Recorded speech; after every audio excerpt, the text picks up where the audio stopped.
going to begin with a modern-day parable, which, oh, sorry, I've lost the place, but hopefully I will be able to find.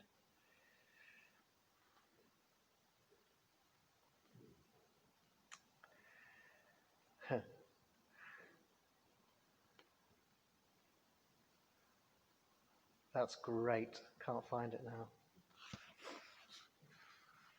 Bear with me. So this is how the parable goes. There was once a young minister sitting in her house on a Sunday afternoon, and she was disturbed by a frantic banging on the door. And upon opening the door, she was confronted by a distraught member of her church. It was obvious that he was exhausted from running to her house and that he was on the verge of tears. "What's wrong?" asked the minister. "Please, can you help?" replied the man. "A kind and considerate family in the area is in great trouble. The husband recently lost his job, and the wife cannot work due to health problems. They have 3 young children to look after, and the man's mother lives with them as she is unwell and needs constant care. They are 1 day late with the rent. But despite the fact that they've lived there 10 years with no problems and will likely have the money later in the week, the landlord is going to kick them all out onto the street if they don't pay the full amount by the end of the day." "That's terrible," said the minister. "Of course we will help. I will go and get some money from the church funds to make up the shortfall." "Anyway, how do you know this family?" "Oh," replied the man, "I'm the landlord."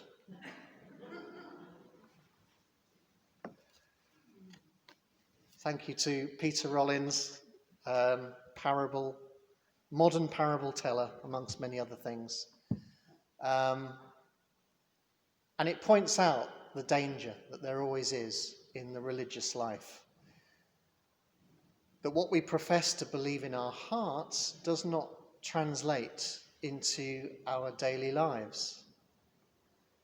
And there is always a danger which Jesus was quick to point out, by the way, with the Pharisees, as we were thinking about on Wednesday evening, those of us who were there on Wednesday.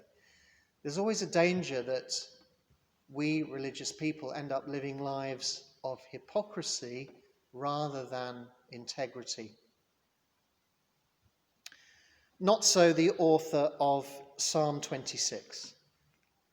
Psalm 26 is an intense personal reflection on the kind of integrity that God seeks from his worshippers.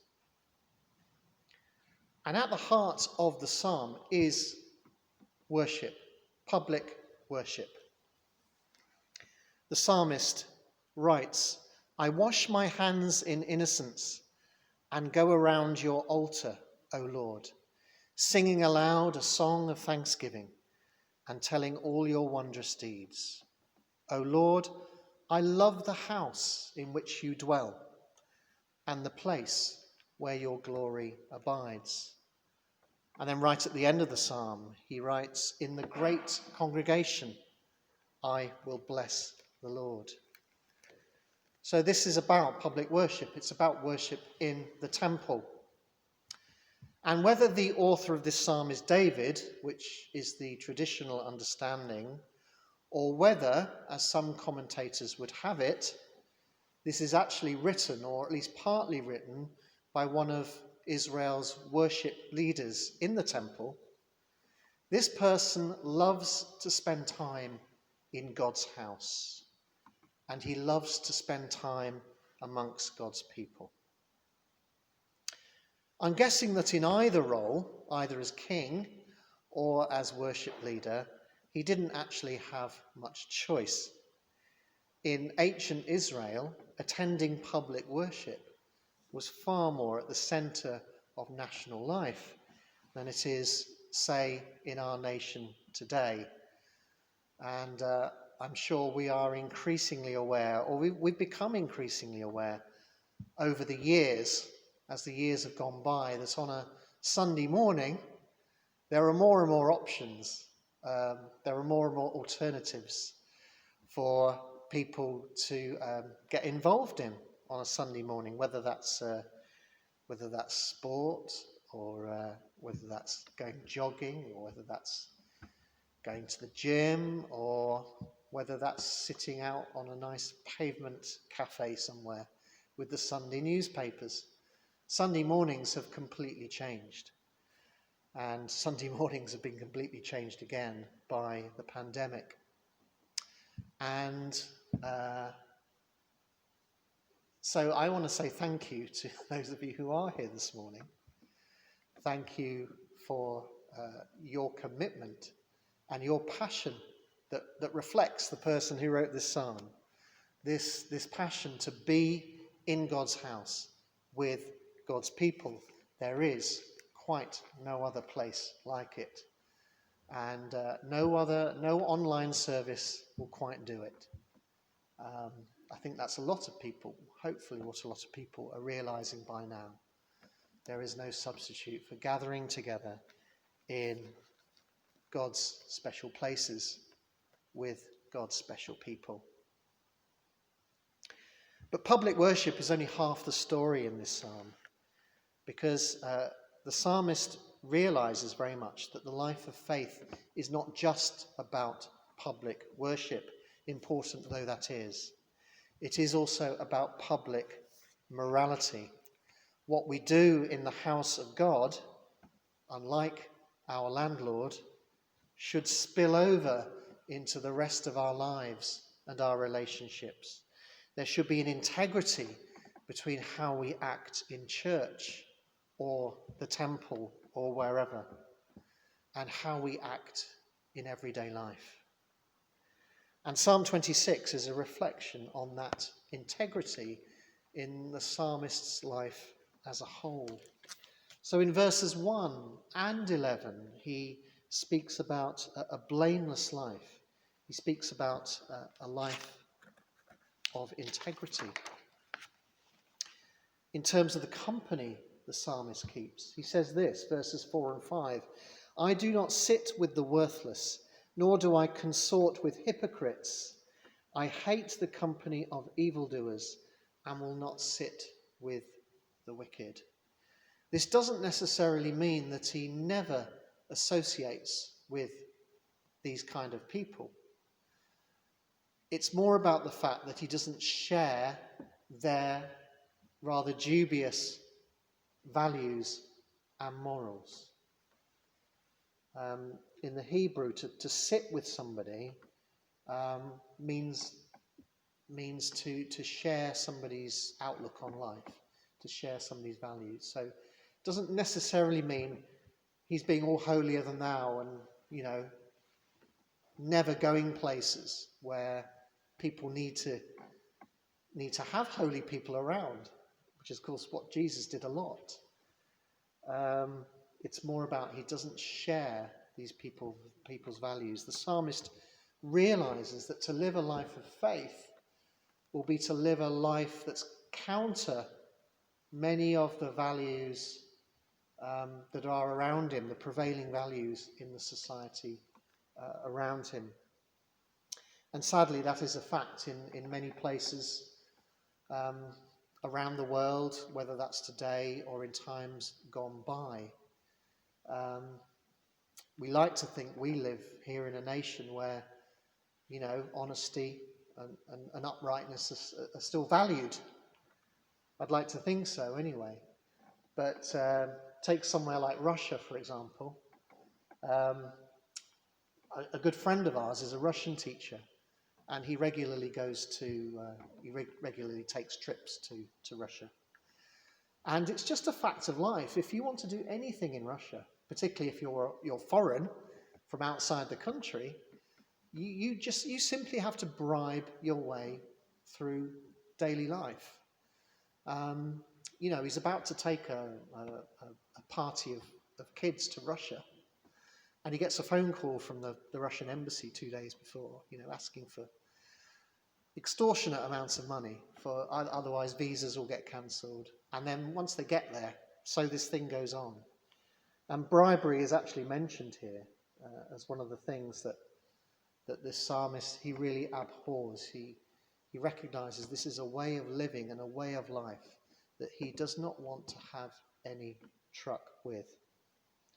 It's why he prays later on in the psalm, "Do not sweep me away with sinners, nor my life with the bloodthirsty, those in whose hands are evil devices, and whose right hands are full of bribes." So the faith of whoever wrote Psalm 26 is a 24-hour-a-day faith. It's a 7-day-a-week faith. He looks to God not just in the temple, but in every circumstance.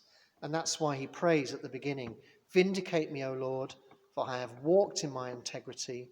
I have trusted in the Lord without wavering. Prove me, O Lord, and try me. Test my heart and mind, for your steadfast love is before my eyes, and I walk in faithfulness to you."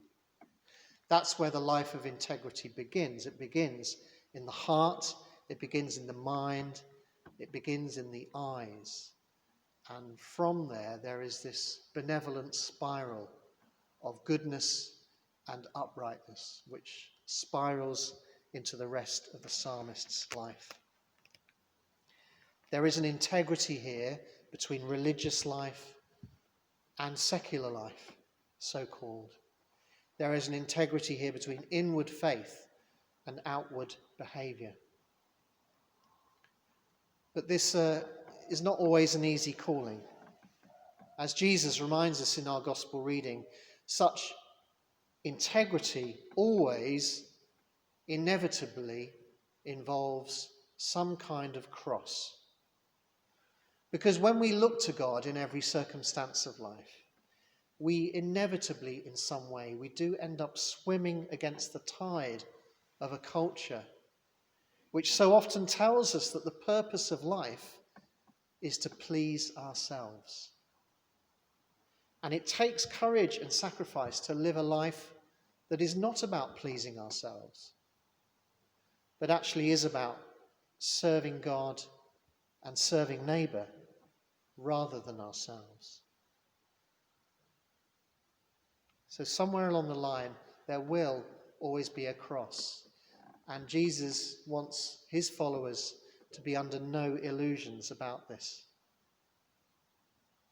Martin Luther King realised the cross that he was to bear at a pivotal moment in his life.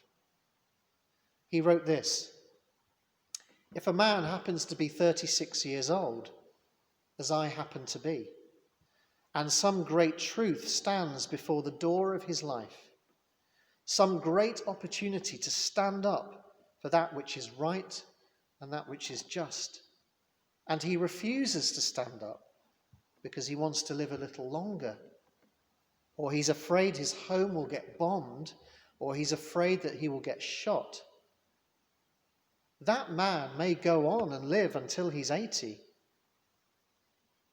But the cessation of his breathing in his life is merely the belated announcement of an earlier death of the spirit. Man dies when he refuses to stand up for that which is right.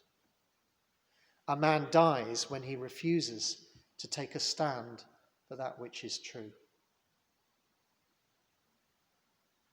So may God grant us all this precious gift of integrity, particularly in such a scary and a threatening world as the world that we currently live in. People are looking for people to trust, for people to depend on. May God grant us that precious gift of integrity. And in order to receive that gift, may God give us the courage that we will need to embrace that integrity in all that we are and in all that we do, even if it means the cross. Amen.